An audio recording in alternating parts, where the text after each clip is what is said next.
मेरा सवाल एक पहला ऐसा है कि अगर कोई व्यक्ति प्रिपरेशन करने वाला जो एस्पिरेंट है वो स्टार्टिंग पॉइंट से डिसाइड करता है कि आईएएस के अलावा जो और भी 24 सर्विसेज है उसमें से किसी 2 या 3 को प्रेफर करना है, आईएएस के अलावा मैं ये कर रही हूँ, तो क्या ये चीज़ इन्फेरिटी कॉम्प्लेक्स में आती है?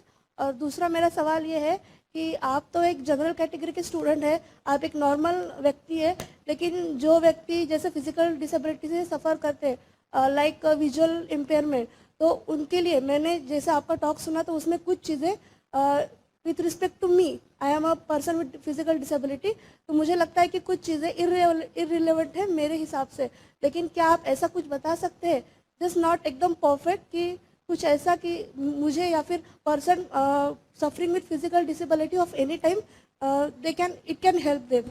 बस 2 ही सवाल है।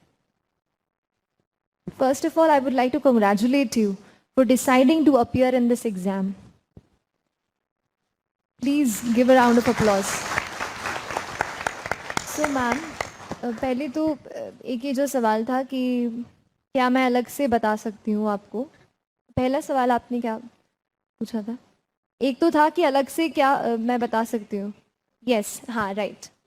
सो अगर आप किसी और सर्विस को एम कर रहे हैं अपार्ट फ्रॉम आईएएस, मुझे नहीं लगता कि कोई इन्फीरियोरिटी या ऐसा कुछ आपको सोचना चाहिए। जो भी सर्विसेज वहाँ पर हैं, यूपीएससी सबसे बड़ा है, हमारी कॉन्स्टिट्यूशनल बॉडी है जो एग्ज़ाम कंडक्ट कराती है नेशनल लेवल पर।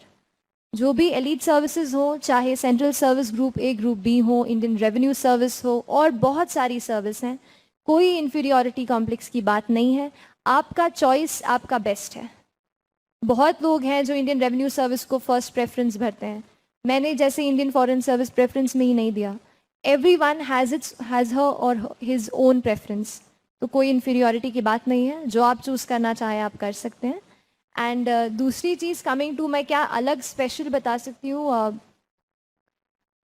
बस इतना पॉजिटिविटी दे पाऊँगी मैं कि हाँ, एक एग्जाम्पल देती हूँ। मैं मॉक इंटरव्यू देने गई थी इंसिडेंटली यहीं विजन आईएएस में, दिल्ली में, एंड मेरे साथ में एक इंसान थे who was unable to read properly. तो he shared his story with me and he said कि ही इज़ फ्रॉम बैंगलोर और उनकी बहन उनके साथ रह रही थी दिल्ली में to read to him the material. He couldn't read on his own. His sister was reading the material to him and he was going to give the UPSC interview. And I just hope that I find him there when I go. I would really want to see कि he has been, he's selected. I don't know his name, I don't remember anything, but I know his story.